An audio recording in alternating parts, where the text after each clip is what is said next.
Everyone. I'm Linda Rotenberg, co-founder and CEO of EndeavHer. So happy to welcome all of you to EndeavHer Emerge. We want to thank the IFC for partnering with us on this really important initiative. As you may know, EndeavHer has led the global entrepreneurship movement since 1997, looking for the highest potential, highest growth, highest impact entrepreneurs in every corner of the world. And while around 20% of our EndeavHer entrepreneurs are led by women or have really strong female CTOs or CFOs or other C-suite executives, we want to see more. And we are so happy to have this opportunity to devote to the special challenges and special opportunities we believe that female founders have. For starters, let's talk about financing. We know that up until last year, I think about 2% of venture capital in the United States went to female founders. We know that that has dropped over 30% since COVID hit. We also know that since COVID hit, I think over 50% of the jobs, I think it was like something like 54% of the jobs lost were women. So we know that there are real challenges. However, there's real opportunities. I think that the fact that we are remote now, the fact that people have had to learn how to balance, the family and the work, and that the men, let's face it, have had to deal with this too, means that VCs are no longer going to find it strange that we are able to be CEOs, working out of home, working remotely, getting stuff done, and making profits. That seemed strange to them a few years ago. Now that they've lived it themselves, I've seen, how many of us have seen men with the kids like crawling under their desk? We see it all the time. It's on CNN. They find it charming. I see it on my daily, meetings. And I'm like, welcome to our lives, people. So I believe that women CEOs are going to have less of a challenge, hopefully going forward, proving that their ideas can really scale. Our ability to hire talent with so much remote talent has never been stronger, meaning we don't have to just be in Silicon Valley or in one city. And we've seen for those of us in emerging markets, my colleagues, Alan Taylor and Jackie Carmel, just wrote this great piece seen through the lens of EndeavHer Catalyst, our co-investment fund, that more dollars than ever are going to emerging and growth markets around the world, where EndeavHer has been present for the last 2 decades, but venture capitalists have just started noticing. So this is great, okay? There's going to be more capital available. I do want to say, though, to the female founders there, part of it's on us because, let's face it, as women, we are, as a group, a little bit more perfectionistic. And as a group, I know you don't want to overgeneralize, but I will tell you that even though I don't like to overgeneralize, it is true. The guys come with like half a PowerPoint. They sit there, they're so confident, they tell the numbers. The women, until every number and every detail is perfectly buttoned up, don't even want to pitch. So we got to get over that, and events like EndeavHer Emerge are here to do that. It's a supportive network, a safe space. We can listen to those who've done it successfully before. Hopefully we can have future pitch sessions where you can get comfortable. And the other thing, besides access to financing, that of course entrepreneurs need and is a hallmark of what EndeavHer has been about, is building a network of trust, a network that has our backs. And so my hope is that coming out of this event and others, that you meet people who can be part of your tribe, and that if there's someone who inspires you, you can go gently stalk them on social media. Hopefully we can get participants engaging and learning from one another. I think the peer-to-peer collaborations we've seen have been as, if not more effective than these super high level mentors. So with that, I will just say how excited I am to see all of you here, and looking forward to having many more of you come through the EndeavHer scale-up programs and EndeavHer selection process. I just know that the next great founders are going to be women. And we've seen enough of the boys in the hoodies in Silicon Valley. It is time not only for emerging and growth markets around the world, including secondary cities here in the US, to show our stuff, but it's time for us to have women founders not be the anomaly, but to be the norm. This is going to happen, and we're so excited to be cheering you on along the way. So have fun, enjoy, and hope to meet many of you in person soon.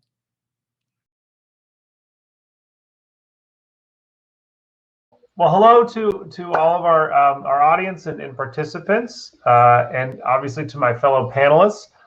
My name's Alan Taylor. I am the managing director of EndeavHer Catalyst and a part of the EndeavHer team. And I'm really excited to be here this morning. I'm in California, so it's early in the morning, to speak with this awesome group of panelists on a super important topic. So I know, in fact, even some of the panelists haven't met each other, so I thought it would be best for everyone involved if we start with just a short round of introduction. And from where I'm sitting here in our virtual room, Maya, you're first up on my left. Do you mind introducing yourself just in terms of who you are and your current sort of work? Sure, happy to. So my name is Maya Horgan-Famodu, and despite my very American accent, I'm half Nigerian and half American. Currently in lovely Lagos. You can see just dusk is almost upon us. And as far as my background, I launched a company in 2014, 2015 called Ingressive Advisory. We assisted more than 50 international firms to enter and operate across sub-Saharan Africa. For some of them, we ran their investment strategy, led investment tourism trips. For some, we actually ran their Africa strategy over 1 to 2 year subscriptions. We worked with more than 50 companies ranging from Y Combinator, Techstars, Google for developers, et cetera, and our clients went on to make over 40 deals in the region, in Nigeria alone. In 2017, we launched Ingressive Capital, which is a $10 million first fund. We just launched the raise for our $50 million fund 2. Last year we launched Ingressive for Good, which is a nonprofit that provides micro scholarships and university scholarships, technical skills development, and talent placement for African youth. The organization just finished a 3,000 member technical cohort, gave out 5,000 unlimited Coursera accounts and a number of university scholarships, as well as laptops and data for those who couldn't afford it. We are deeply committed to backing the new generation of African innovators, and I'm glad to be here. Thank you for having me. That's an intro packed full of things I want to talk more about. But let's go to Paula for a quick introduction. We'll come back. Hi, everyone. Very nice to meet you. Thank you for inviting me today. Well, my name is Paula Arango. I'm based in Bogota, Colombia. Recently, 2 years ago, I founded a company called Konvalor, a firm that is seeking to promote entrepreneurship and best practices in early stage companies. The reason why I decided to fund these companies, prior to Konvalor, I worked for Elevar Equity, an early stage investor, and for Porvenir, a pension plan.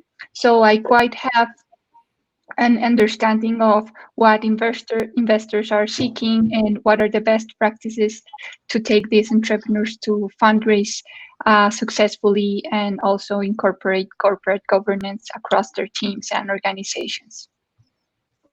Fantastic. Thanks for being with us. Hande, if you can hear us there, tell us briefly, who are you and why are you here on this panel with us? Yes.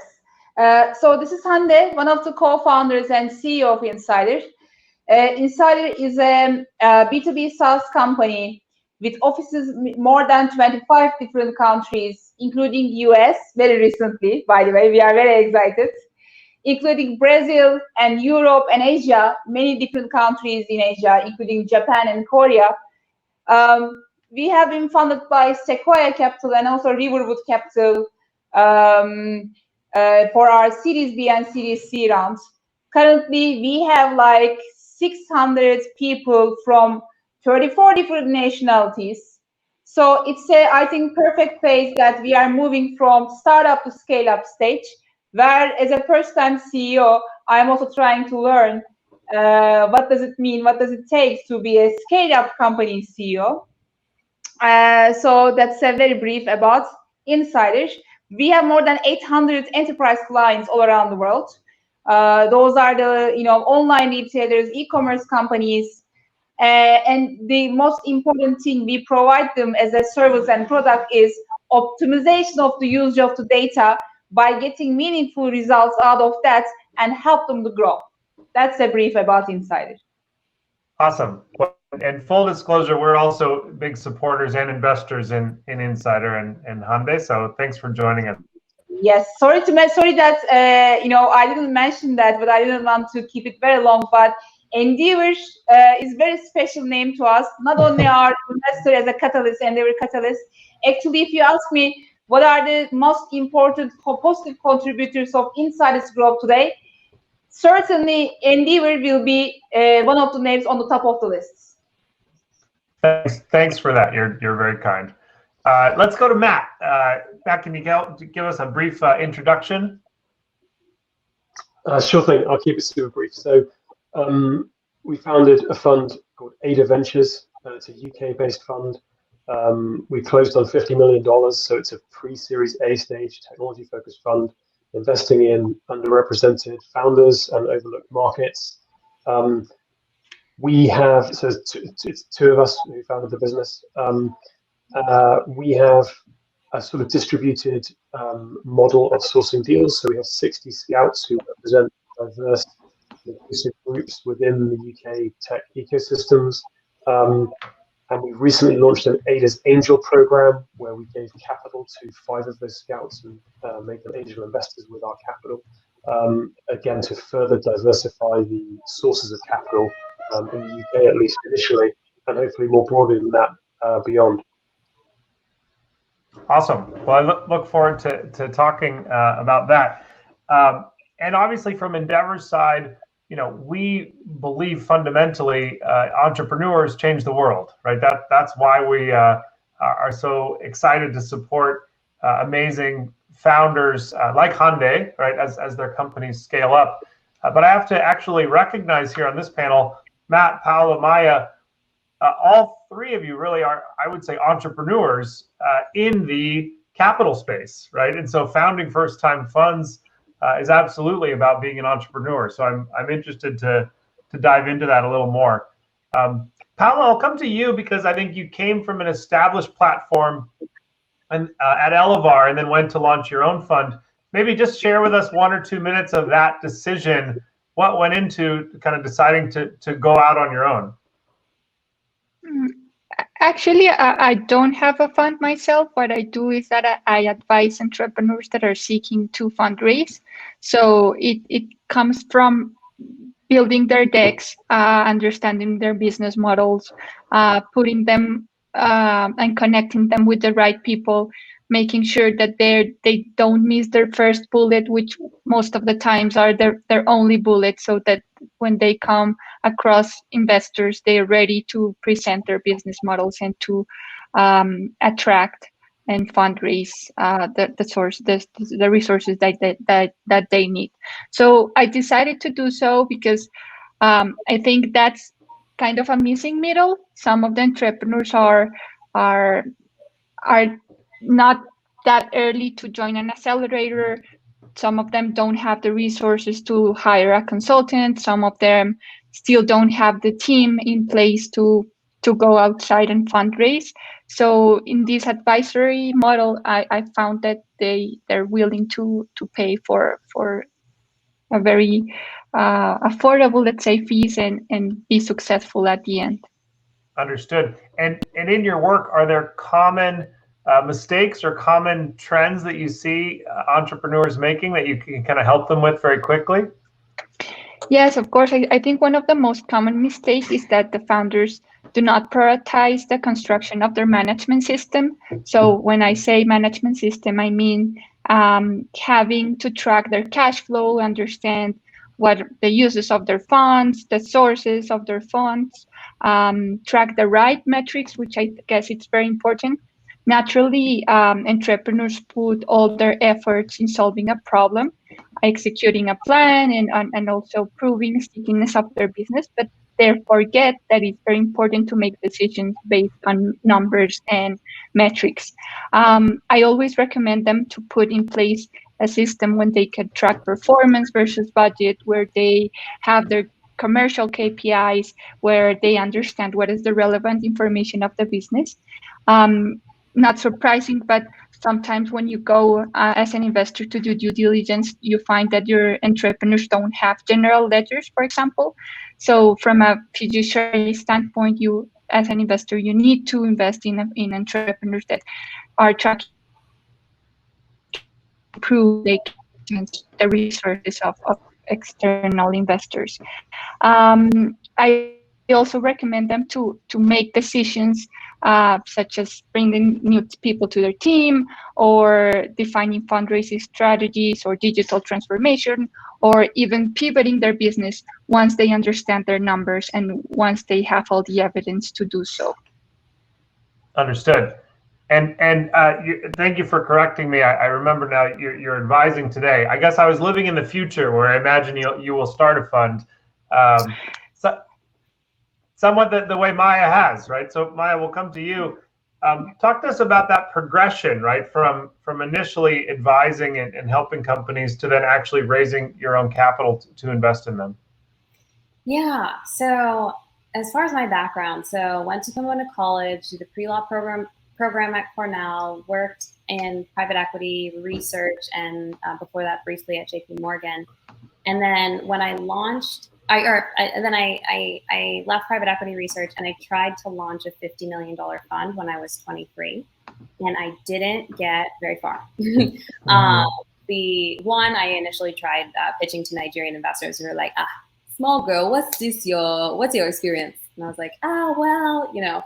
And so eventually then I pivoted and focused on Silicon Valley investors, and I made some traction, but I realized I needed more proof points before raising that type of money. And so what I did then was I said, okay, don't give me your money up front, but I'll take you to Nigeria. I'll take you to, the top fastest growing tech ecosystems across Africa, and I will show you the most vibrant investment opportunities, and I will help guide you into them. And then after you've made the investment, I'll help you, negotiate with that whole process. And after you've made the investment, I can introduce you to co-investors, regulators, government authorities, big business industry leaders who can help with your distribution and Pan-African expansion for your investments. And actually I could. So initially I just focused on that superpower of like networking and creating like systematic deal processes so that we could scale with multiple clients. And we did that for a number of years until eventually people were like, actually, maybe you do know what you're talking about. And then so in 2017, with a number of our clients, we launched the fund. But it's interesting because I was soft selling the fund for like 3 years of the advisory company. Like really the reason that we started that, it was incredible, research, market research, business expansion, really understanding how to launch and expand international companies across Africa. We helped make some of our clients, or make Nigeria some of our clients' fastest growing region or top 3 fastest growing regions in the world with our various initiatives and programs. And so it helped build up the understanding of the ecosystem and the typical African consumer that in a way that is helpful now to our portfolio companies, even our investment strategy. But it's interesting because like I've done likely now probably like 1,000 pitches, that's not an exaggeration. So anything from soft pitches like presenting to clients and taking them to Nigeria and to actual explicit, hey, I'm raising, a 10 or a $50 million fund. Do you want to invest in it? And people like have this idea that, I'm going to pitch to 5 people and they're all going to say yes, then I'll be done. And it's no, like at the beginning, maybe 1 in every 30 people I presented this to, like this is back before Africa was cool. This is back when people were like, do they have phones there? Like, I thought they were all dying and starving. People had no concept of the incredible innovation and opportunities that existed. And even that there were urban, beautiful city centers, And so there was a lot of learning required due to the crazy narratives that are perpetuated in the Western world about Africa. And so now people get it. And it's like not a crazy story. Like what? Africa has more mobile users than the US and UK combined. What? Brain explodes. But yeah, it's a long road and everyone can do it. You just got to be resilient and understand it's a numbers game. It's not like, you're going to win every time. If you set an expectation for 1 in every 10 or maybe like 1 in every 20 at the beginning, it's not going to feel like, oh my gosh, I suck, I can't do this. It's going to be like, okay. And then in 19 more pitches or, in 20 more pitches or whatever we have to do, eventually we'll get there. I could totally identify with that story. EndeavHer's 23 years old, but 8 years ago, we decided to start our own venture fund, which is what I lead today, EndeavHer Catalyst. And in the beginning, I think it was about that, right? 1 in 20 or 1 in 30. actually said yes. Thankfully, down in our most recent fund number 3, now we got it down to about 1 in 3, I think, say yes, right? Which means we're qualifying leads better, but also, as you build a track record, it really changes. Exactly. Matt, I want to talk to you about your new fund. Congratulations on raising a fund. Tell me what that fundraise was like, particularly with the thesis you guys have set out, right? Which I think is, if I can see the video, that is what fundraising feels like. But I guess the unique angle I'm looking for here is, what kind of reaction did you get from LPs? I'd say, good and bad, right? The ones who went with you and the ones who didn't. How did you see it playing out, given the thesis you guys have? Sure. I think having a differentiated thesis, if I can call it that, certainly was kind of a couple of years ago when we hit the streets to try and raise the capital, was really super helpful in that it bifurcated investors very quickly.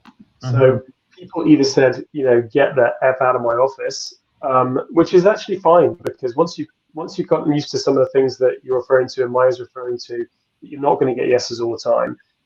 And we did that, by the way, by convincing ourselves that if we were going to get to the big yes, it was going to take a lot of no's along the way. So every time we heard a no, we just kind of absorbed it as, that's part of getting to the end result, which is a little bit self-delusional, but it really helped us. I think once you've kind of gotten yourself into that mode, it's really helpful if investors say no really quickly. The second best answer is a quick no in the context of raising a fund. You're not going to absorb and waste that much time. So having a differentiated strategy we heard some pretty insulting things, proved to me in the data that women can make money was, probably one of the more glaring examples of that, which was quite shocking. And, but I think it bifurcated investors, our message, which was we're going to invest in different, founders and people that just don't look like what you're used to. And then I think it also helped on the other side, and the positive, which you asked about both responses, the positive, the people that were into it were super into it. So they got to a yes kind of quicker than if it was a more standard looking fund. So I'm saying this with the benefit of hindsight and the rose tinted glasses of having closed the fund. I look back on it and say, actually, that was really helpful. I think the other thing and what we tried to do, which we sort of did in retrospect, was put all that information out there. So we made this nerdy little video as we were going around the world, like super naively trying to raise this money. And we didn't realize we were doing that at the time. We thought we were just doing it as a record for the two of us personally. But when we finished, we stitched it all together and put it out on a video, and that's on our website. And you can see, the kind of naivety, really.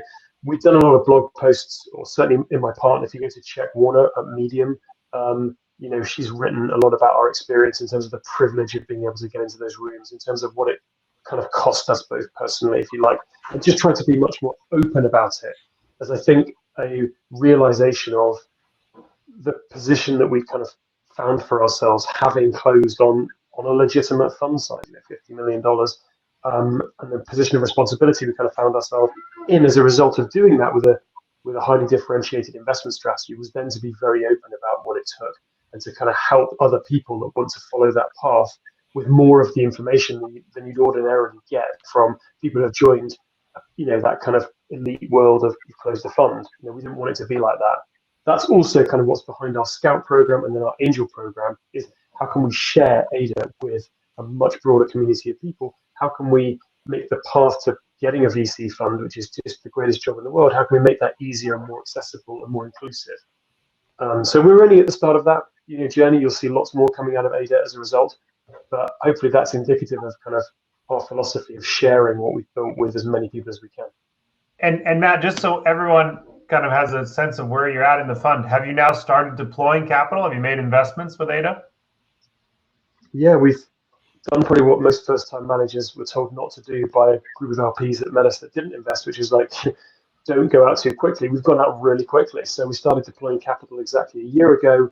We are 33% deployed, 55% including reserves. So we're now having our first conversations about Fund 2, which is absolutely probably what we shouldn't be doing. But you do get a little bit addicted to fundraising as well. It's the kind of cortisol and adrenaline has kind of just started to leave our systems now, but where we're going to jack it back up again to go for Fund 2. Maya, you're nodding. That resonates with you.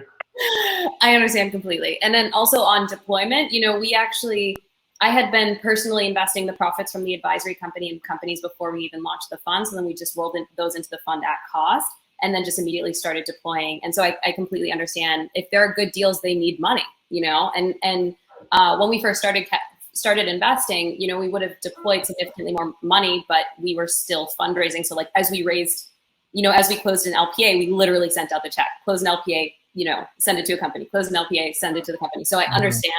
And I think that the LP should trust the GPs in understanding where the viable investment opportunities are and where it makes sense to be deploying and how quickly. And, I know there are industry standards and people are like, 3 to 5 years, blah, blah, this is what you should do. But then you're like, the market's hot, so I'm gonna take advantage. And, there's less capital out, so those valuations are down. So I entirely hear you. And also the addiction to the cycle. I understand. Hande, I want to come to you and ask you a couple questions about your experience fundraising, because you have really quite a remarkable story, I think, in terms of building this company with your co-founders originally out of Istanbul, Turkey. Right now, it's obviously it is a global company today, and along the way, you've attracted really top tier folks like the guys at Sequoia Capital and the team at Riverwood. Can you tell us, in a world where everybody talks about smart money or smart capital, it's like become the buzzword. I guess to start with, just how did you end up choosing the investors you did choose, right? Why did you pick them? Yeah, great question. I think it depends on your stage. It depends on actually the level of the company in terms of the revenue and of course strategy itself, because different stages of the company requires different type of money. I was talking about the same thing with a friend today, so that's a great coincidence that you have asked this question. I think for the angel investment or seed investment, the money is important. Wherever you get it, I think it doesn't matter. It can be a friends, family money. It can be a from some individuals. Of course, I'm talking about good people who are not going to be like a bottleneck to the company in the future, and hopefully you are not going to give 30 to 40% of the company from the very first stage. So I think for the angel round, for seed rounds, the most important thing is having the money. After this round, which is Series A round, I think it starts to become like a little bit important where you are getting the money. But still, I think having a money from the right institution in terms of its professionality, in terms of how they are going to be part of the company, again without being a bottleneck, still important. So I think Series A round should be like a round that you become more institutional and your investor becomes the same way. And for the Series B, but still for the Series A, where you are getting the money, I think it's not that important. Just having a money from an institution, real venture capitalist, is important. Series B round, this is the stage. It really matters whom you are getting the money, because this is a growth stage generally. This is actually an expansion stage where the people around you is going to help you a lot about the strategy, about transformation of your company, about moving to a new scale. So I think Series B, you need to choose the name, not them, not they are going to choose you. And for the Series C, again, name is important, but Series C round is much more important in terms of the jurisdiction. You might sign back terms in the Series A rounds, maybe, hopefully not. But jurisdiction and the liberalization of the shareholders agreement is becoming much more important for the Series C round. So you should choose your investor accordingly, because probably after Series C, there might be a Series D round, or there might be an IPO or exit where the jurisdictional issues are becoming much more important. So for all those different stages, we have chosen our investors accordingly. Understood. And I always think about it as you go along the journey, that you're sort of collecting allies, right? Collecting people who can hopefully help the company. When you look today at your board and at some of the people you've collected, what qualities of those people, I'm not asking you to talk about them by name, but in terms of the people, what is most helpful to you as a founder? What are the behaviors or qualities that your best investors have? Yeah, I never read the books of the people who hasn't been entrepreneurs before or who hasn't faced the entrepreneurship journey before. They are of course useful. I'm not in a position to say that they are not useful, but the ones who has gone through the same journey and writing those books are much more important to me because they are the one who can understand me. So of course all the investors cannot be entrepreneurs, so I cannot choose my board, I cannot choose my investors accordingly, but they are the guys who has sat in the boardrooms of the companies in the scale-up stage, in the startup stages, who have gone through the same journeys before. I think that's the most important type of the people. It's important, let's say aspects of the people in our board. They have seen many companies in the past who has gone through the same journey before. So that's a real contribution, because if there's an investor in the board, although the fund is great, although they have a very strong, they have very strong LPs or very deep pocket, it doesn't matter if they haven't seen the same journey before, because they know all the threats, they know the potholes, they know what's coming up, they know how to make positioning, they know how to go to a new market, so they can give you much more guidance about building a legendary tech company. I think that's the first type of the people we have in board, people with the experience. And now, Alan, we are establishing an advisory board where we are going to also have someone with specialized experiences. For example, an ex-VP of product of a company who has gone to IPO, or someone from the sales part who has made more than $5 million of sales, $500 million of sales. So that's important, and we have that type of people.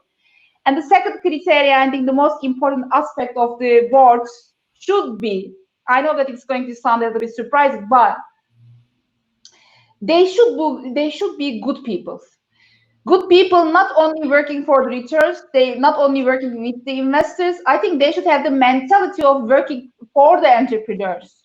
And if they are good people by heart, and I know that it's at the end of the day, it's all about business, and they need to have their returns, but people who will understand the entrepreneur's soul, and by knowing that entrepreneurs are romantic people and they only work with the people we love, we always try to bring up people we love to our boards, because we know that they are also pretty much interested about being that kind of journey, not only interested about the return itself. So I think they are good people with purposes in life. The purpose shouldn't be only return. One of the purposes should be also believing in the cause of this company. And I believe that we have also that type of people in our board.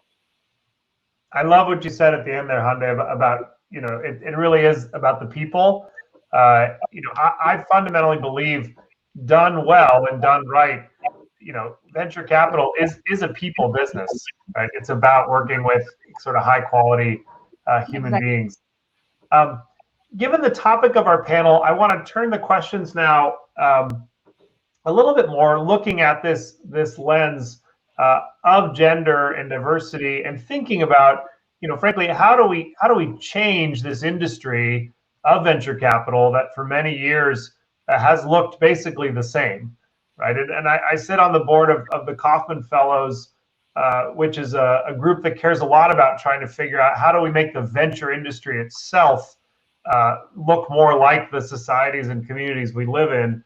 And so I'm going to ask a question kind of to the whole group, but Matt, I'll direct it to you first. And it has to do with this very tricky concept that, many venture investors think what makes them good at their job is pattern recognition, right? And kind of, I've seen that before, I've seen that before, I've seen that before, I know that will work. And yet, the other side of that coin of pattern recognition is, unconscious or conscious bias, right? Kind of to favor things the way they looked in the past.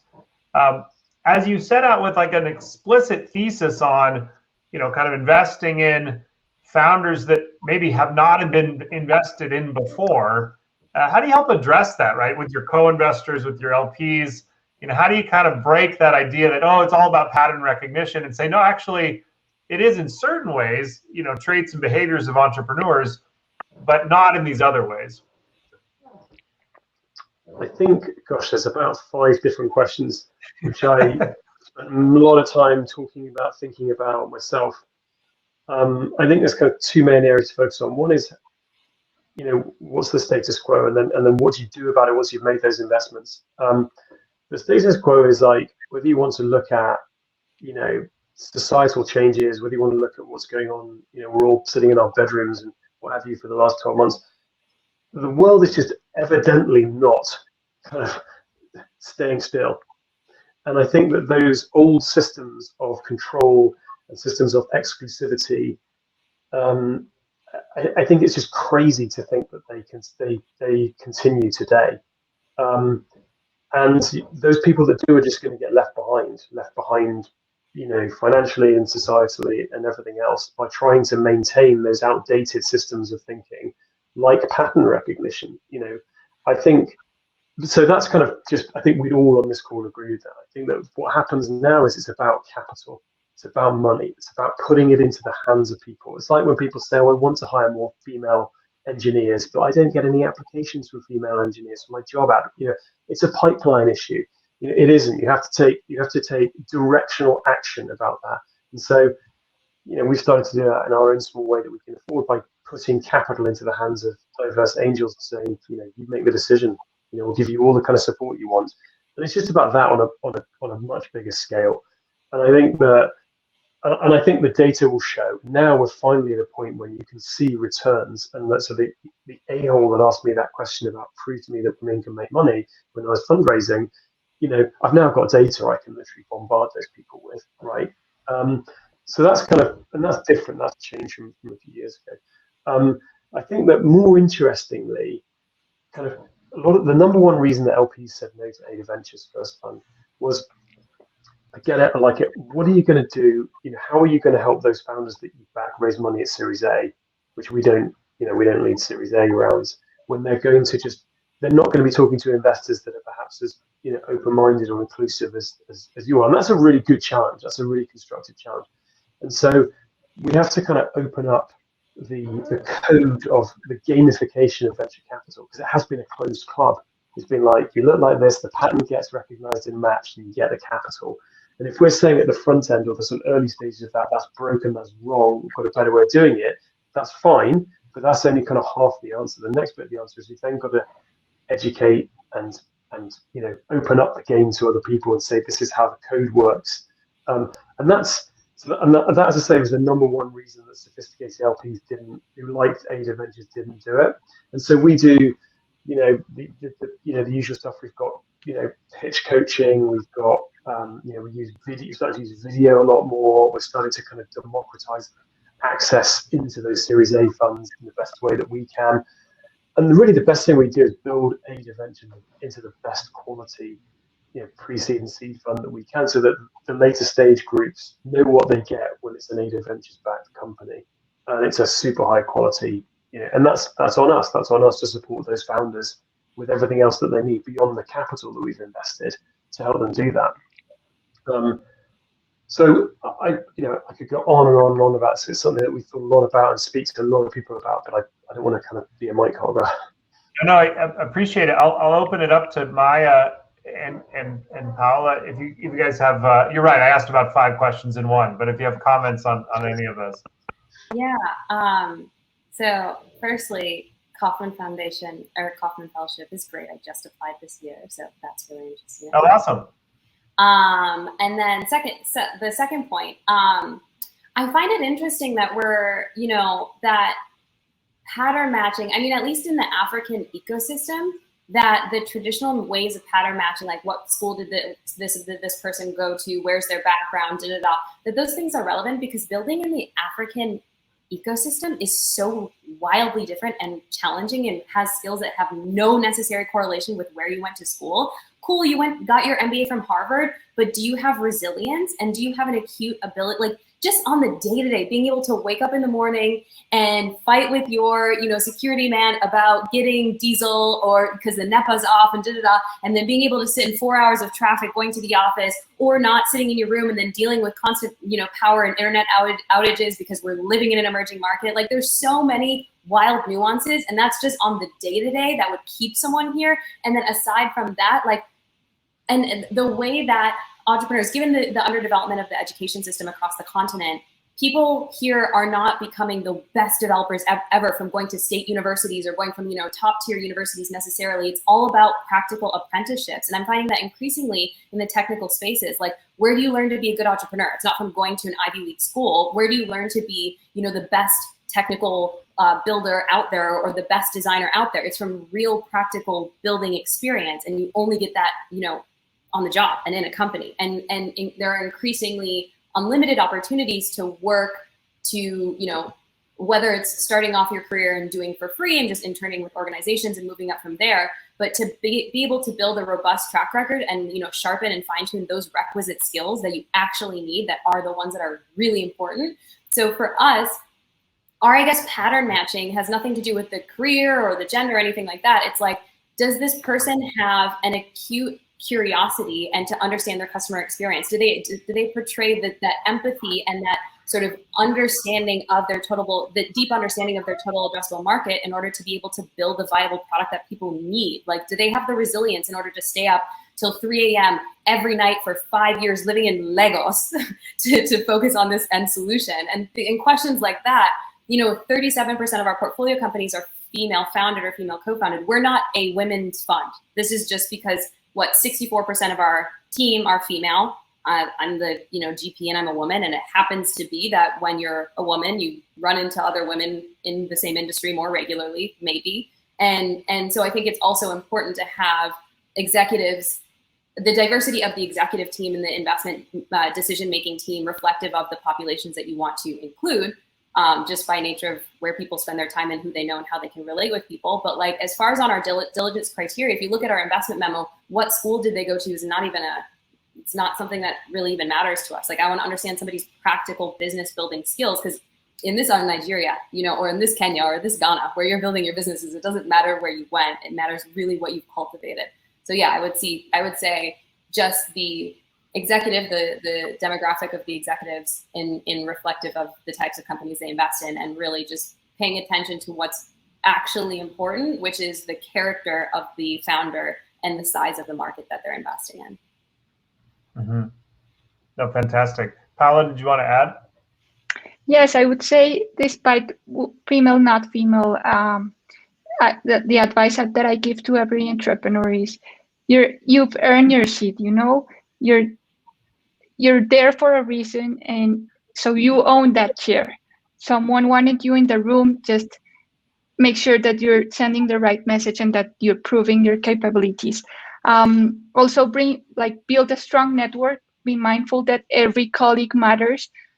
You need to find a mentor. You need to be the person that reach out and raise the hand when you need help and when you want to make the next connection. Let's say, don't be afraid to ask for support. Don't be afraid to ask for an introduction. Even if when we are able to go back and meet in person, ask for a cup of coffee. Female in particular, well, I always say, bring other women with you and support each other. I guess that's one of our main mistakes as women. We're not supporting ourselves enough, and that would be something that we need to also address. And Hande, I'll bring the question around to you, but I'll give you a twist on it. Yeah. And the twist is this: you have very successfully now run multiple fundraising processes, as we talked about, right? Early, and then A and B and C.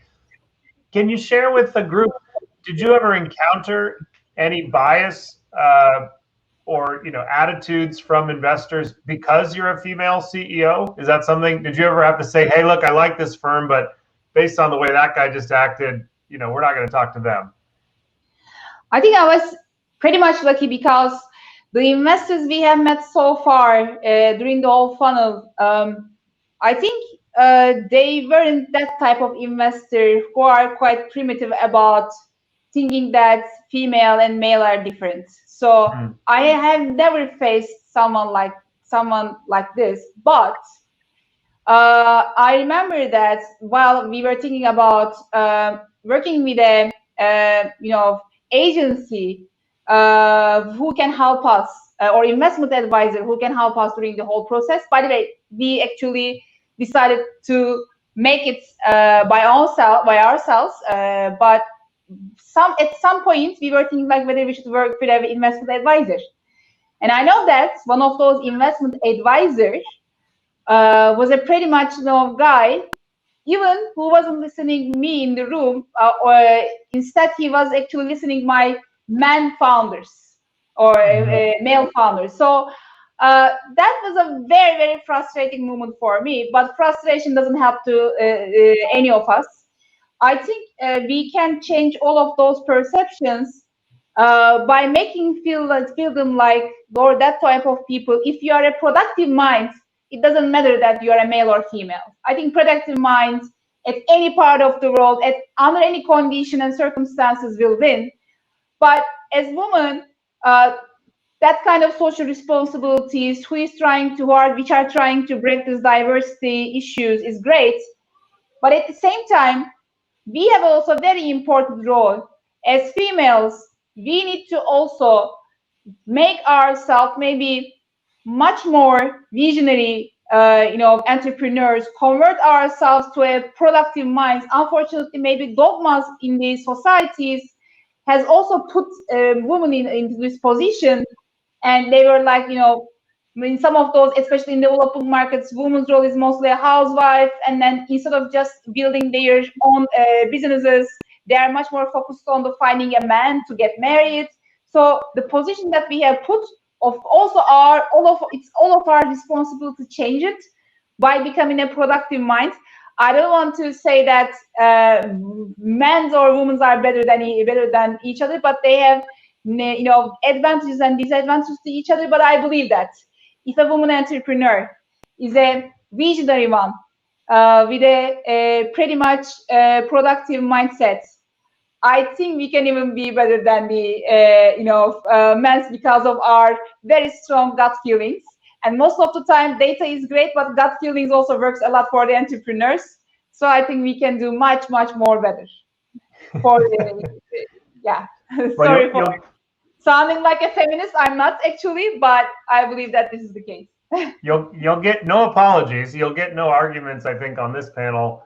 As you know, Hande, I work for an incredibly visionary CEO. EndeavHer's co-founder and CEO is an incredibly visionary woman, Linda Rotenberg. So it is certainly something I live every day in our organization. I want to come back, Matt, to something that you said, and again, kind of address this to the whole group. But one of the goals, one of the things I think we as an industry want to do, both for founders and for funders, right? So for entrepreneurs and for capital allocators and GPs, is really try to open this thing up, right? And not make it a closed sort of club of, here, these are the people who can have access to raising money, or these are the people who can have access to being capital allocators. Matt, I was intrigued by what you said about kind of starting a scout program and an angel program. Tell us just 1 minute about those and why you guys do them and how you think about that as a tool to kind of bring more people in here. I think it's important that a bunch of LPs said, oh, you're an impact fund. And a bunch of LPs said, oh, you're not an impact fund. You're a financial return. We don't really care. Like, we're there to do those two things, to make the best returns we possibly can for our investors, because that's what's going to put this sort of strategy on the map and allow other people to follow it successfully. So that's kind of the first thing, is that when you look at the Scout program, it delivers us about 20% of our deal flow, and it's effectively exclusive, and it's effectively brand new deal flow. These are small pockets of diverse groups that are self-organized around a leader that wouldn't necessarily otherwise be talking to a VC. And so we're kind of opening up, making the pie bigger for everybody, hopefully by doing that. But I think that the important thing is Czech and I, my co-founder Ada is a woman called Czech, and we are both white people of great privilege of our backgrounds, and we have been put in this position. We found ourselves in this position, and we're doing it because it was one of those things that was like a hair on fire thing for the two of us. Like, if we don't do this, will it happen?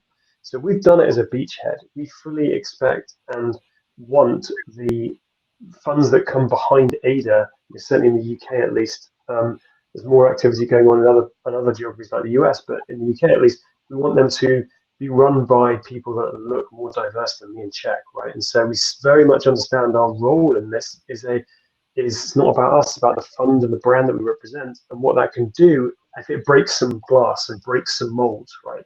And so that's why it's evident to us that we should be sharing this and opening it up.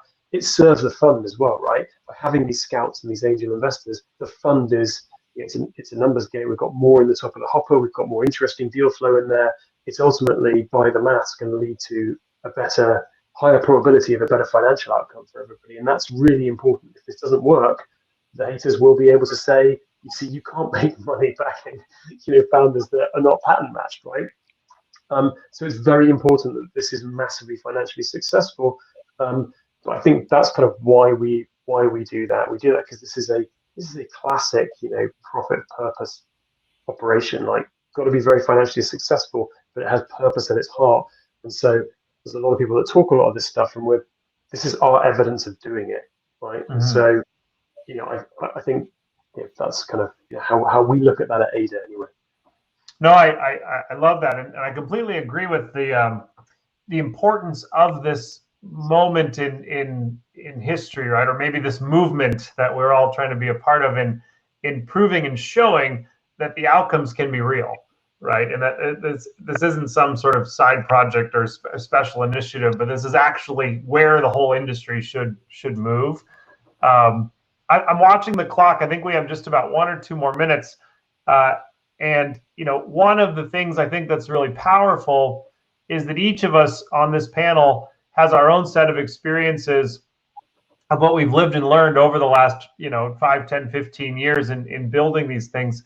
And so I want to close on a question and ask each of you, and Maya, I'll ask you first, but it's kind of the advice to your former self, right? Because there's a lot of people out there listening who maybe are the 23-year-old, wanting to go out and think about, how to do this on her own or on his own. And so this is the sort of knowing what you know now. What's one piece of advice you would give to an entrepreneur or an aspiring VC, that is at an earlier stage of her career? Yeah, and I say this a lot, and it reigns true from the time I learned it until now, that your business success is a direct reflection of your spiritual, mental, and emotional success, or like development. Your business development is a direct reflection of your spiritual, mental, and emotional development. So unless you're working on yourself to heal the blocks and sort of recover from whatever you need to, unless you're keeping yourself spiritually fit, and physically fit, spending time, it's like you are the generator that's powering the machine of your company. And if you don't invest in your own health and well-being, if you're not servicing the generator regularly, then you don't have a business. And realizing the importance also of like working on your mental and emotional side in order to be a good leader. You can't be a good leader if you're reactive and you don't know how to communicate effectively and you're, have all these things that you haven't worked out in yourself. Like, heal yourself so that you can be an effective leader and you can build an effective company. It's all about you as the individual. That's awesome. I guess we'll go around. Paula, anything that you'd like to add? Yes, I would say be true to yourself and learn how to deal with each situation with confidence, trusting your team, trusting the people that you know, trusting your network. Fantastic. Boy, I picked up a little bit of an echo there. How about Matt, and we'll give Hande the last word. Yeah, great. It's very similar lines of Paula and Maya, but the thing I would tell myself, my younger self, is about authenticity. So I'm 42 years old. We started EndeavHer a couple of years ago. It's the first time in my career, which has always been investing in private companies, that I felt authentically, this is what I need to be doing. And I knew it in every part of me. Before, I tried to be good at private equity, like when I'm in my 20s, because it was like the cool thing to do. I was shit at private equity because it wasn't authentically about me. Like, I didn't really care that much about making lots of money, and I'm not very good at maths. And I kind of like wanted to do it because it was cool and it sounded cool at parties. Like, I would tell my younger self, don't waste your time with that shit. Like, just be honest with yourself. You don't need to tell other people about it, but what is inside you that is authentically what you should be doing. And if it's not something that is cool, that's okay. You're going to have much more fun and be much better at it and serve people better by doing that.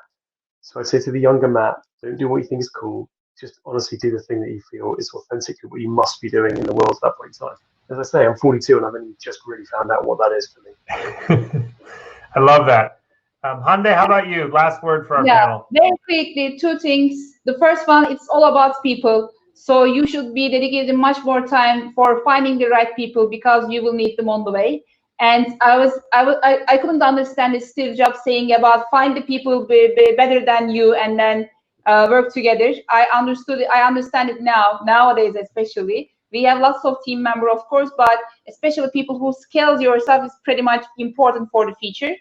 And second thing is, sometimes a minute may worth a lifetime.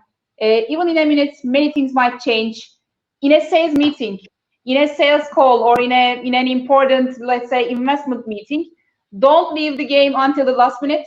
Don't forget that football is 90 minutes. Sometimes an extraordinary action, one word, one sentence might change many things. Don't leave the match before it ends. Fantastic. Well, with that, I'll wrap us up. I think we're just a couple minutes over. And I just want to thank all of you for an amazing discussion, awesome panel. And here's to the next one. Thank you, Alan, for the questions. Bye-bye. Of course, wonderful to see you, Hande. And Matt, Paula, Maya, it's great to meet all three of you. Thank you, great fun. Thank you. Good morning, good afternoon, and good evening, everyone. My name is Ho-Ying So, and I'm the Global Portfolio Manager of IFC's Disruptive Technologies and Venture Capital team. For those of you who are not familiar, we are the venture arm of the organization, where we focus on direct investments as well as venture funds investments in the emerging markets. Today, we have supported roughly 50 portfolio companies and 50 VC funds in the emerging markets with a portfolio of roughly $1.4 billion. So coming back to today's discussion topic, as you've just heard from the research from the Insight reports, gender imbalance continues to persist in high-impact entrepreneurship, and that network effects play a pivotal role in the distribution of resources.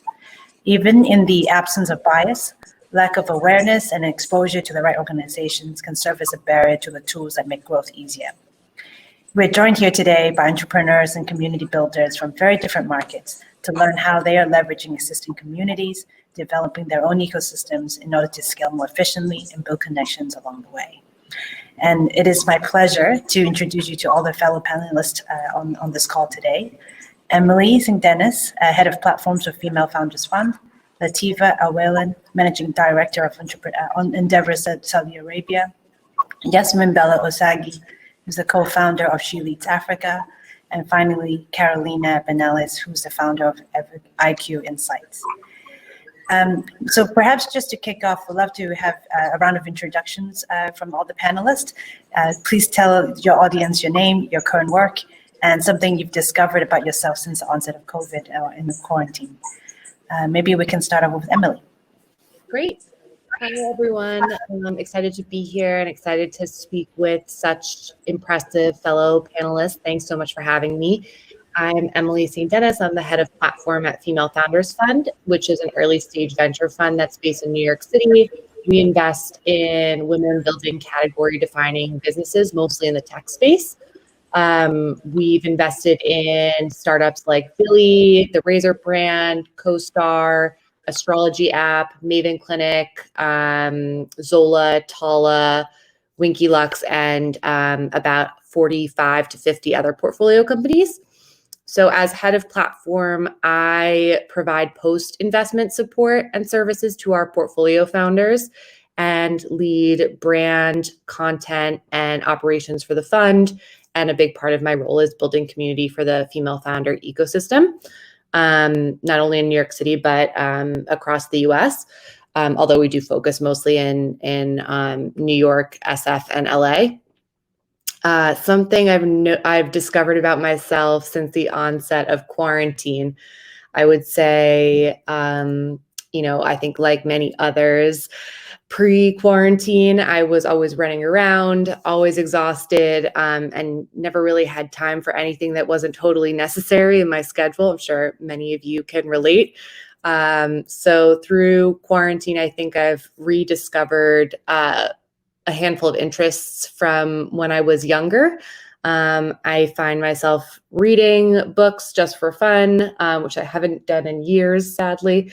I grew up loving animals, and I've just been focusing more on kind of interests that maybe don't make sense for my job specifically, but things that I've always been interested in, arts and crafts, and just curiosity for curiosity's sake, I guess. Thank you, Emily. And over to you, Lateefa.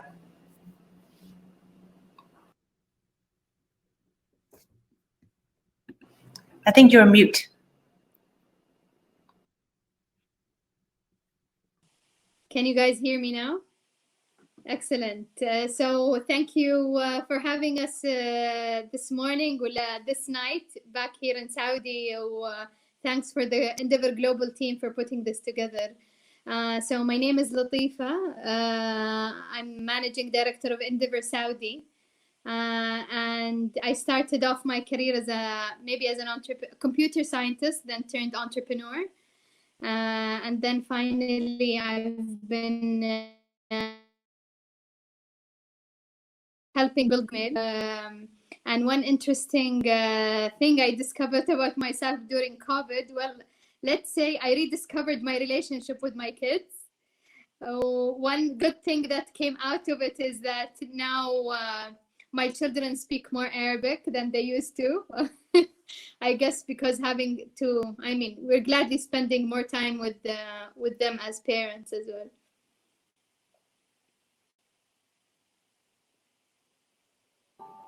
Thank you. And over to you, Yasmin. Hi, thank you so much for having me. Really lovely to meet everyone. Very excited to learn from you. So my name is Yasmin, and I'm the founder of She Leads Africa. So we're a community for women across the community and a content company for women across the continent. I think something I've learned about myself during COVID, to be honest, it's made me realize how comfortable I am being at home. I think maybe unlike most people, I've actually been like very, very cozy at home, even though it's nearly been a year. So I don't know if that makes me maybe like a hidden serial killer or something like that. But I mean, I think that that's just one thing I really noticed about myself. I've been kind of A-okay, like bunkering down at home and kind of shutting out the rest of the world. Thank you so much. Thank you. And finally to Carolina, please. Hi, so I'm Carolina. I am from Uruguay. I am an EndeavHer entrepreneur. I am the founder of Eyecue Insight. This is my second startup. My first startup was Clam Street that was acquired by Ulta in 2018. And at Eyecue, what we do is we analyze images and we transform images in structured data that we can analyze and filter and get to important outcomes to help business take important decisions. We just released our diversity report about the skin tone in the beauty industry in the US, and it was covered by Fast Company and CBS News in the last month. And what I learned during quarantine is that I am resilient in my personal and in my professional life. I was pregnant my first baby. I was 5 months pregnant when everything started. And I have my baby really far away from my family in Argentina with any help that I imagine I will have when I start that journey. And I moved back to Uruguay without knowing that I was moving to Uruguay. I was visiting my family. I decided to stay here. So I leave all my things in Argentina and I do my like packaging everything virtually. So I discovered that I can be also an entrepreneur in my personal life and adapt to change really quickly. Congratulations. Yes, I think this is, Thanks. congratulations. And certainly this is a time that is testing all of our resilience. Yes. And I'm hearing many similar stories like yours, Carolina. Thank you. Well, thanks everyone for the round of introductions. So maybe I can kick off with a first question to Yasmin. So She Leads Africa has done a phenomenal job of creating content and experiences that bridge gaps across the continent to unite women. Virtual connections are exceedingly important in our current context, as we all know. So what advice do you have for women hoping to seize on the opportunity of the virtual world to make these new connections? No, definitely. So I would say there are a couple of things. So I think that the first thing is that I actually think, I'm so sorry, my cat is just jumping around. That's really unprofessional. Okay. I would just say, I think, the first thing is, one of the things that I've realized about this time is there are actually quite a few people who are just at home and they're actually very, very bored. So I actually find that this is quite a good time to reach out to people who ordinarily, just with the day-to-days, they would have been a bit busy, or the idea of having to go out to meet someone, they're a little bit lazy around that. And so one of the things that I would say for a lot of people is this is actually a really good time to reach out to people. People are bored. They are looking to connect with new people because they've all just been like stuck at home. So definitely don't see this as a negative. Actually see this as an opportunity. And the way I always try to think about networking, even, virtual networking is, there's always this intent or desire to connect with people who are super famous or really, really well known. But one of the things that I found is that, like, oftentimes those people, they have so many people who are trying to reach them. So like, how much mind space are you actually going to get? And B, oftentimes, though maybe not in this period, they might be quite busy. They might be hard to access. Even if you're able to speak to them, how much time will they actually have to kind of help, support, and nurture you? So one of the things that I always encourage people to do, even in this virtual space, is to think about, like, who are the people who actually have the time and the skill set to be able to kind of support whatever it is that I'm trying to get support on. Or if it's even just that I'm trying to just meet more people in my industry. I think this is a really great time where people are open to just some of those more spontaneous connections. Now, if you are a more shy or a nervous person, I always encourage you to think about kind of structured networking type events so that you don't feel like you're having to put yourself out there. And I think just a cursory Google search, sorry, I'm so sorry. And I think just a cursory Google search as to thinking through, okay, look, what are the virtual networking events in my area, or what are the virtual networking events in my industry? Because at the end of the day, right now, like, networking can be global, and that's going to throw up a whole bunch of information. And these more structured events will make you feel, I think, a little bit less nervous, and will help you kind of practice before you reach out to people directly. So those are the ways I try to think about it. And the last thing that I would say with networking is that one thing that I always do is when I reach out to people, whether I'm, catching up with friends, or I'm, someone who I've just met with in my industry, after I describe myself and what it is that I'm looking for, I always, ask them, hey, kind of given, what it is that I'm working on, are there 2 or 3 people who you think that I should connect with? What I find is that also opens up and unlocks a lot of opportunities for people to actually recommend individuals for you to connect with. And then, you just do the standard of, reaching out to them, sending an email, setting up a Zoom call, those kind of more standard networking things.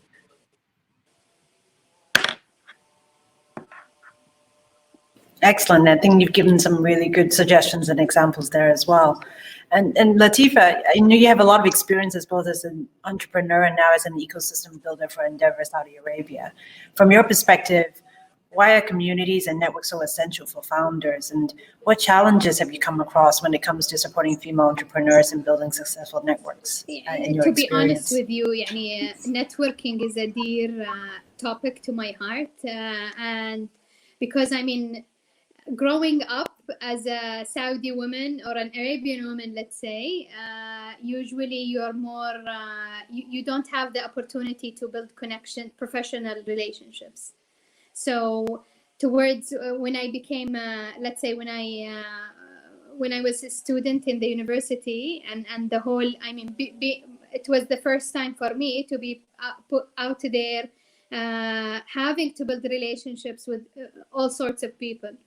And it struck me that that networking is essential for you to succeed in whether you're an entrepreneur, a founder, even as a professional. And and especially for women, like women, we don't grow up necessarily being taught how to build relationship beyond having a dear friend from school or a family member, and so you're used to having either you are a stranger or you are a dear friend or a relative, and there is a spectrum between them. And for females, especially for them to understand that there is this type of relationship that you can build with people that is in between. So I don't necessarily need to tell you my secrets of how on what goes day to day in my life, and you don't need to be a complete stranger. And once you start understanding this type of relationship is essential, then networking, some of, like what Yasmin just said, some women are shy as well. So and then it's like a muscle that the more you train, the more you are good at being good at networking. Is, I like to also look at it from another perspective, that if you become a good connector, then you drive opportunity to others, also opportunity comes to you as well. So, and I remember coming back to Saudi after having lived in the US for some time, I started giving courses and I started even a professional women's network together with 10 really amazing women and we were able to build this network of 3,000 women. We called it Sila, which means connection, and it was just to provide a platform for professional women to meet, get inspired. And the reaction back then was really positive, because it was a gap in the society we lived in. And what we understood, that it's not just about creating a network, it's teaching women as well that this is a skill that you need to develop. Even to how to hold your business card, the different etiquettes, how to follow up a connection before going to a structured networking event, understanding what gaps in your network that you need to fill. I hope I'm not talking too much of. This is a dear topic. I can go on and on, but so I'll leave it to you.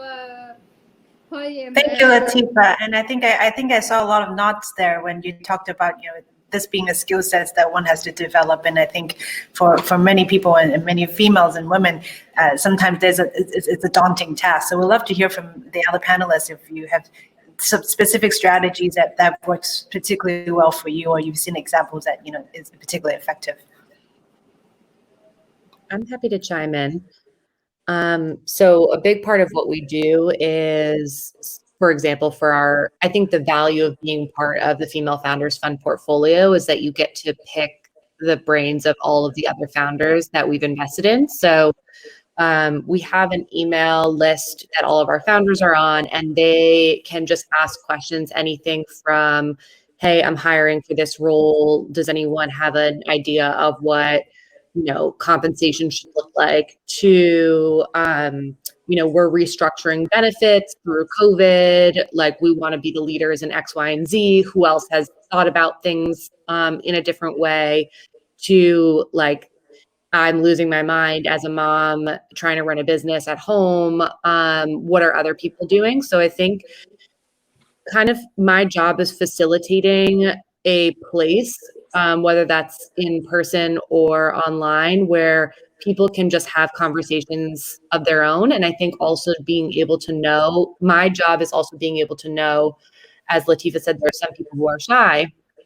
So the founders that, maybe won't speak up as often, or the founders that are newer to the portfolio and maybe don't really know how things work, placing them and creating situations where they can speak to other founders who are at their level. I think it's really important to, when you're networking, to really think about like specifically what it is that you are looking for in terms of advice, and being really thoughtful about what that is.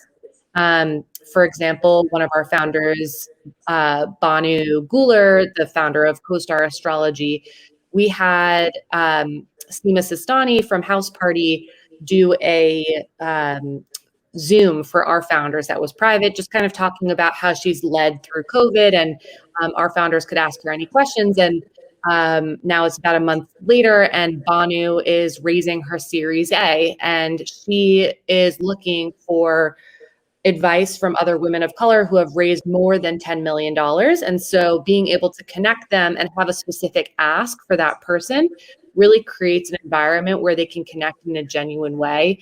And hopefully at some point, the idea is not that, you know, any relationship is a take only, that there is a give as well. Maybe not right at this moment, but at some point that Seema can come back to Banu or can come back to us, and as being part of, you know, our greater network, that she's going to be able to find value in the Female Founders Fund portfolio and in our community as well.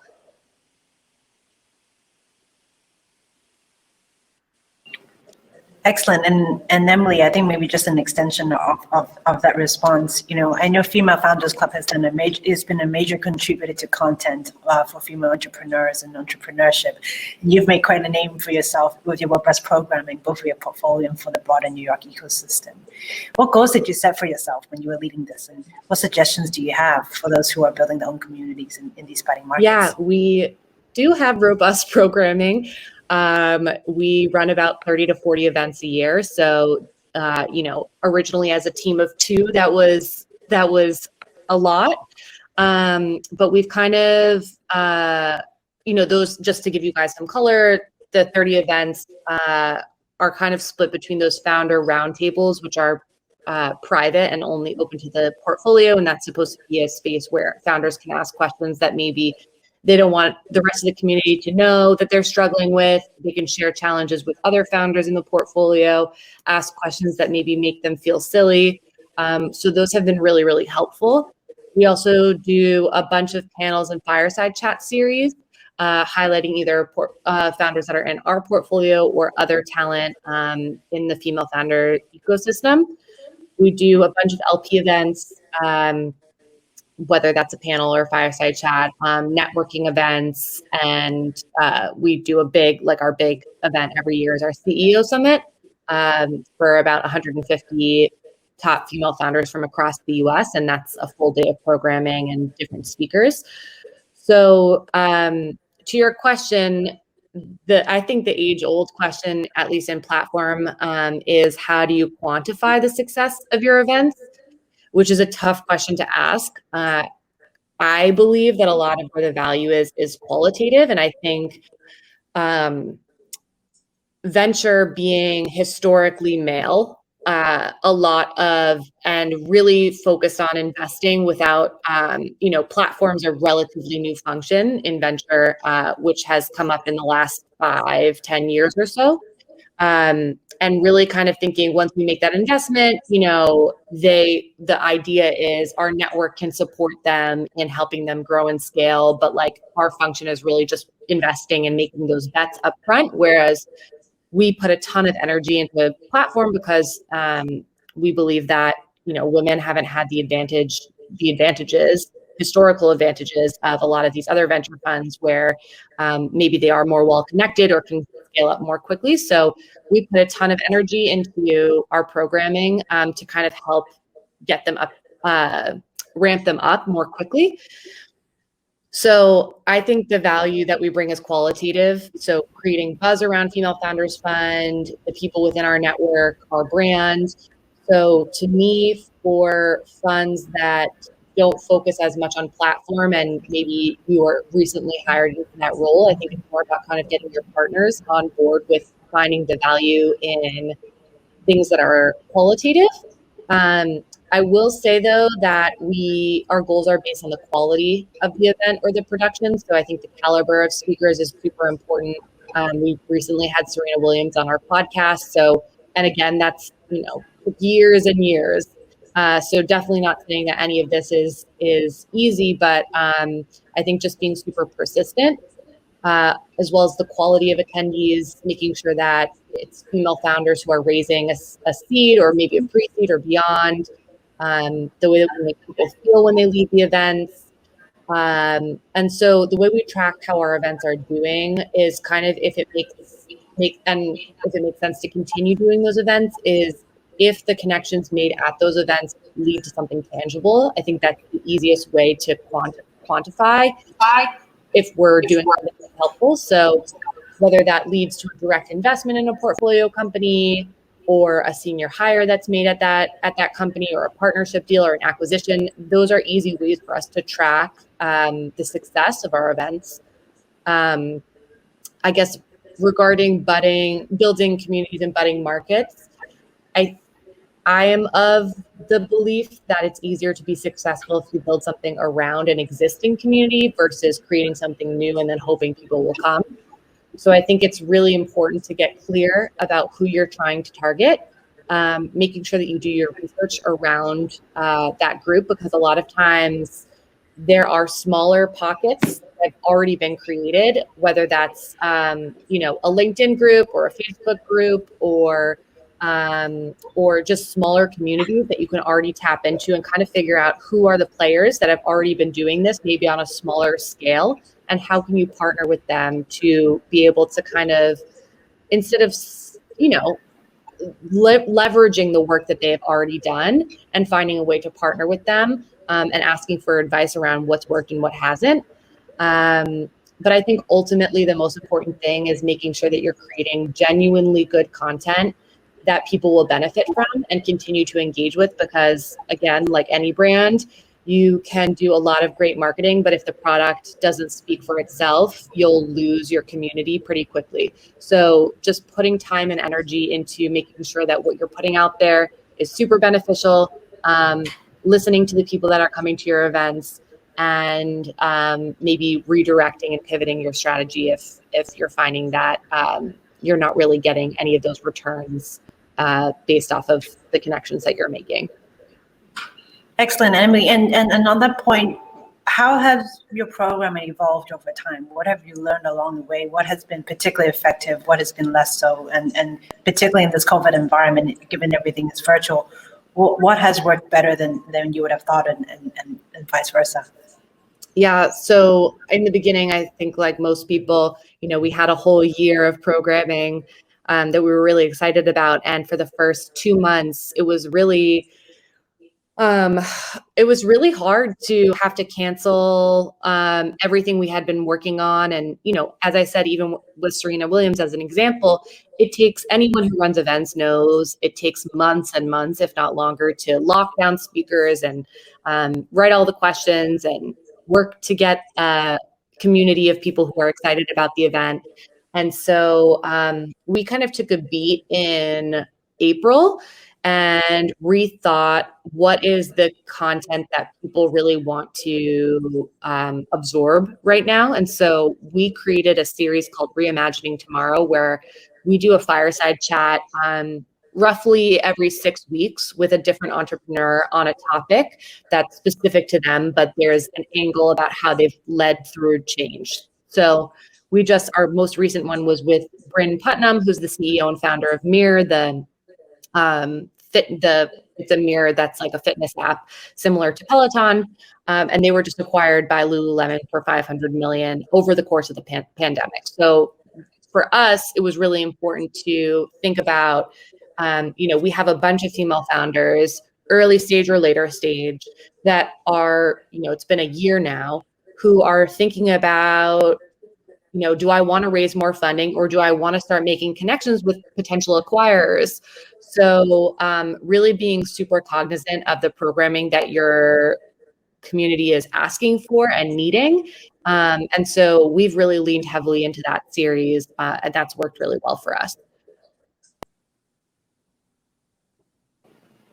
Excellent. And maybe just turning to all the panelists, I think one thing also resonated, Emily, in what you said, it's around sort of there's so many different networks out there and different platforms that where you can communicate, whether it's WhatsApp groups or emails and LinkedIn and whatnot. It sometimes is a little bit challenging to navigate which one is the most effective strategy. How has everyone sort of navigated this, and what have you found that has worked better than others?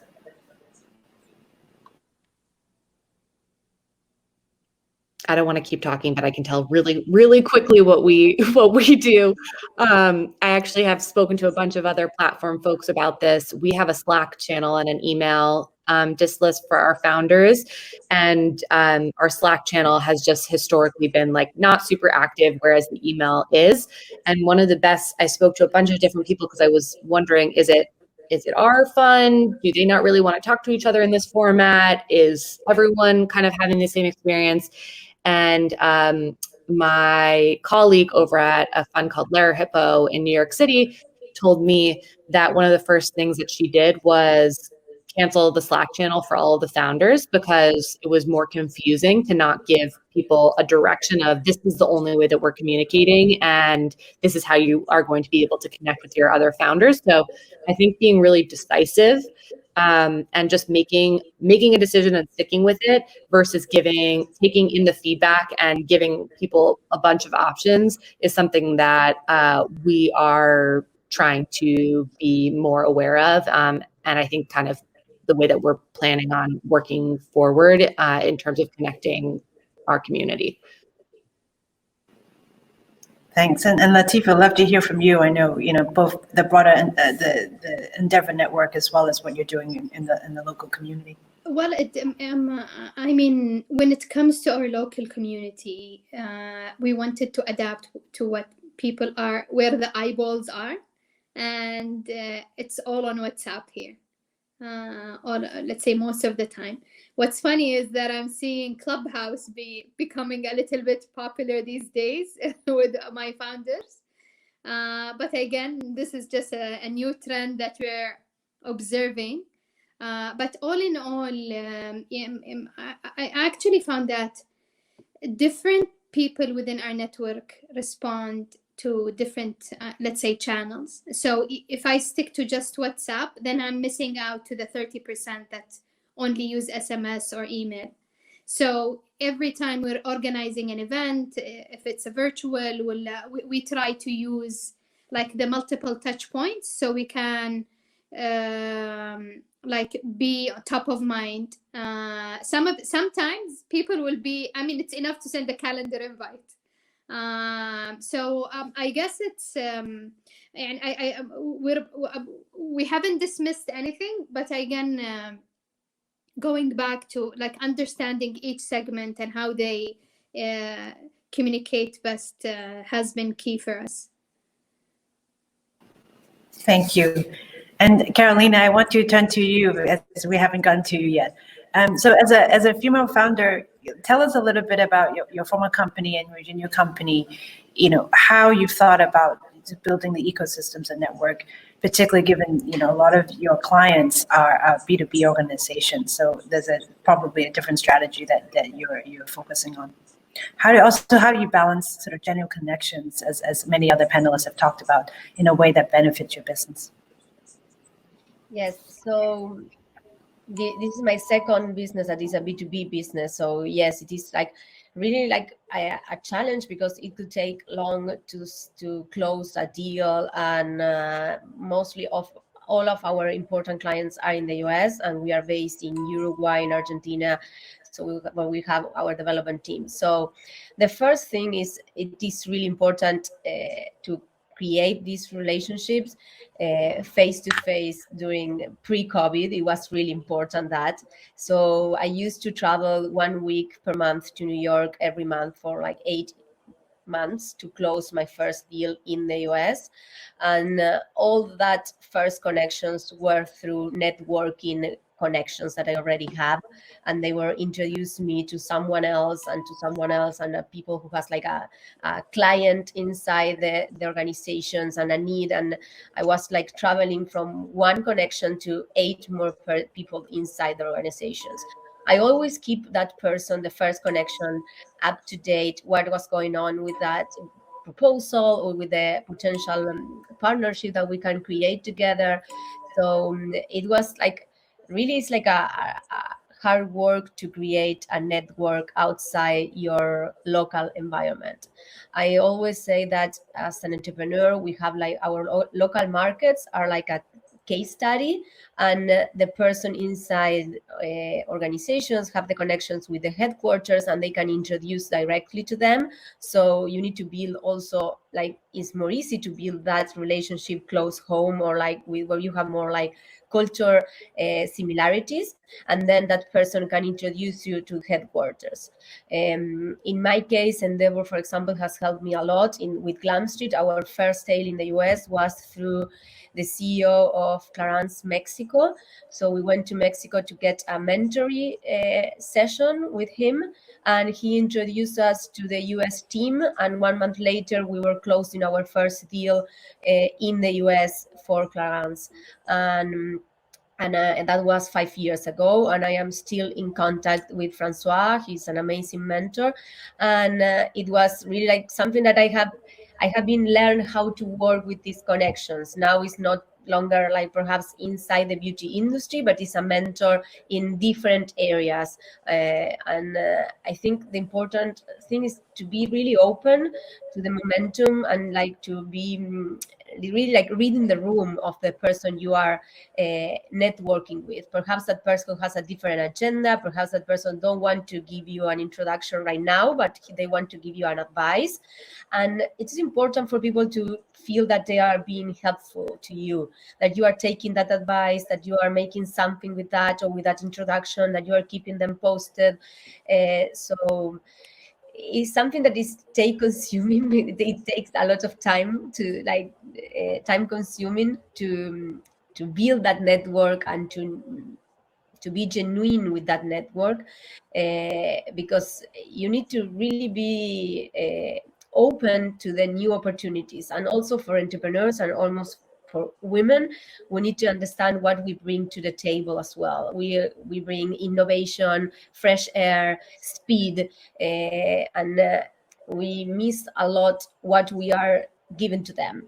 And we always think we are asking so much money, advice, introductions, and we really need to feel, when we are like making networking connections, that is a path where like we are sending energy in both ways. And that's, in my case, how it works. A good network connection is when I give also what I want to receive. And perhaps it's not directly to them, but it could be for someone inside their network. I have been like, I don't know, helping or mentoring the nephew of a mentor of me, that was a mentor of me. Or like I am putting in contact the daughter of a mentor with a potential client, or like they have hired them for a job. So I am always trying to understand that I am also part of their network. And how I can expand that is something key, because it keeps the energy flowing. Wonderful, and I agree. I think building that personal connection makes it all the more powerful in terms of getting the most out of it. Maybe just on this topic, perhaps Yasmin or others, do you have any additional thoughts you might want to share?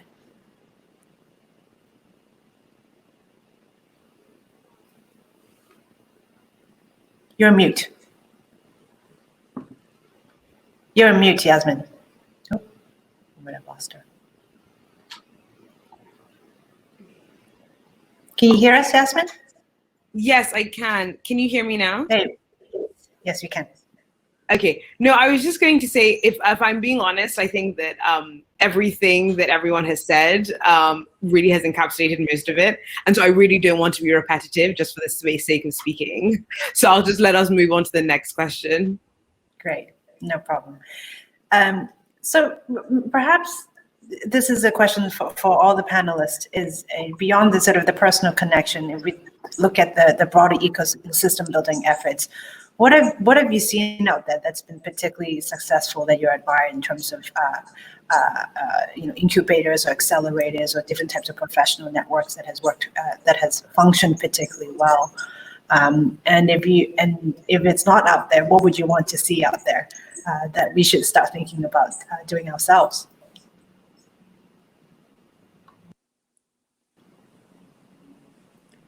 Well, a very thoughtful question. I guess I mean, if you'll allow me to take that one first. I feel networks are most successful when there is a strong communality between the members. In essence, let's say like EndeavHer, there is a certain connection between the founders in the scale-up stage that we focus in.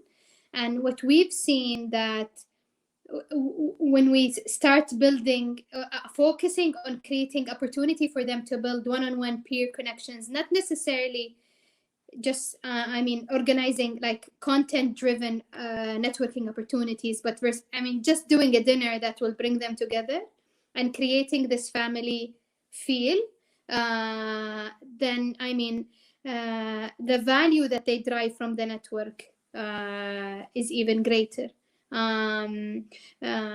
Especially if you're good at really matchmaking between, like, let's say the set of challenges they're going through, the stage they're going through. A particular thing that we look at as well, and I believe also EndeavHer Global has been focusing on as well, is the different stages scale-ups go through. Some of them that what we call outliers, and these are the top 5% in our network. And usually the challenges, the type of network they need to build or we need to cater to are different towards companies who are a little bit earlier in stage. So understanding what are the different needs makes a ton of difference when you in terms of engagement. I can mention a couple specific communities if that's helpful. Aspire to Her is a great network for those who are women who are in their early careers. I would say from age like 20 to late 20s. They have done a bunch of not only in-person and virtual events that kind of get advice from people who are a little bit later stage, but they also do a lot of written content. They have a great blog and are super active on social. So if you are in that area and you are looking for advice from people who are a little bit later, women that are a little bit later stage in their career, I would definitely check them out. I would also say we have a handful of other VC partners that do a lot of great programming. SoGal Foundation is one. Another is Built by Girls. I would check both of those out. And then Ladies Who Launch, which is the Goldman Sachs organization. They do a bunch of different events. They're doing a virtual summit with a handful of our founders. And I think that would also be a good one to take a look at. And also Female Founders Fund, of course. Excellent. I'm taking notes. Anyone else? Well, if you come to Saudi, you need to be part of Silla Network. I would love that. I would love that. And have any of you found that given the COVID environment that you were in, that your efforts in the ecosystem building have enabled you to sort of expand your reach significantly more than you would have otherwise? And what does it look like? And maybe just looking at our panelists here, are there opportunities to forge some of those connections amongst all of you? I find it's been much easier with one-on-one conversations. Like this panel is a great example of people that I normally wouldn't be able to meet that are outside of New York City. So I've been doing a lot of one-on-one meetings with other platform leaders from the UK and just people that I would never have an opportunity to meet. Also being on panels or speaking at events or even joining events in those networking rooms like Carolina said, there's always an opportunity for people to learn from one another, even if it's an ask. Maybe, for example, if I want to learn more from Yasmin, for example, about what she's building, at some point, I would hope that I can be helpful as well. And so I think being able to kind of make one-on-one connections with people that aren't physically near you is an advantage these days for me. No, I mean, I definitely agree. And I think that one of the things that we found, I mean, obviously part of the challenges across the continent is that for a lot of people, internet connectivity and internet speed can be a challenge. But I think one of the things we found to be really amazing is that I definitely find that a lot of places, countries across Africa, you kind of have one or two main cities where the hub of entrepreneurial activity sits, right? So in Nigeria, it'll be Lagos. In Ghana, it'll be Accra. In Kenya, it will be Nairobi. But I think that forcing so many people to go online has meant that we have also been able to connect with previously underserved cities and also be able to bring, I think, the global best to women in some of those underserved cities. I think one of the things that I found is that, for example, if you're hosting an in-person event in, like, Lagos, for example, there's a certain number of speakers who you can invite there. If you're hosting an in-person event in a different city, oftentimes the caliber of speakers that you would actually be able to attract is not necessarily as high. So one of the things that I think that's helped in COVID is because everything is virtual now, it then means that you're able to bring, I think, some of the best speakers from in the local areas, like nationally and also globally, to people who have been in previously underserved areas. And I think that that's a trend that I hope continues over the next few years, because it definitely, I think, has been very, very helpful to a number of women. In my case, in the B2B sales process, it is amazing how COVID had given me the opportunity to meet with people that I have never before has like the first meeting for Zoom, like the president of like a company in Paris, and they asked me when are you coming back, because I can't meet this trip. And I was like trying to think how I'm going to go back to Paris in the next like month and a half. I am not like I'm not, that's not in my schedule. And now I am having the opportunity to have a Zoom call with them as a first meeting, and that's something that's changed completely my relationship with the sales process. And something important as well is that everyone is like more connected with the personal situation that we are like going through.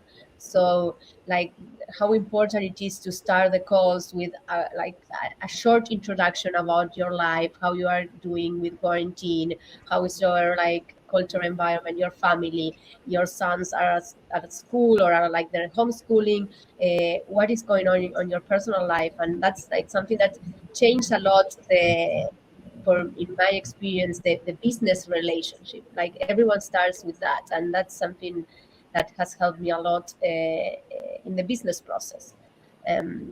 And I also say that for sales and for connections, I always use like two channels, like mail for important information, but to keep in touch or short things, WhatsApp or iMessage has helped me a lot.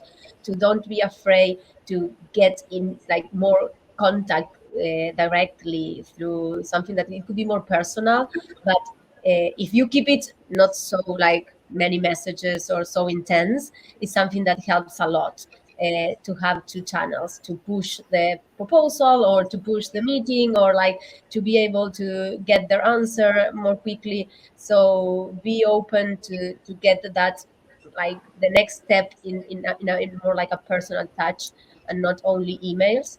And I think that is also working as well for us. Wonderful.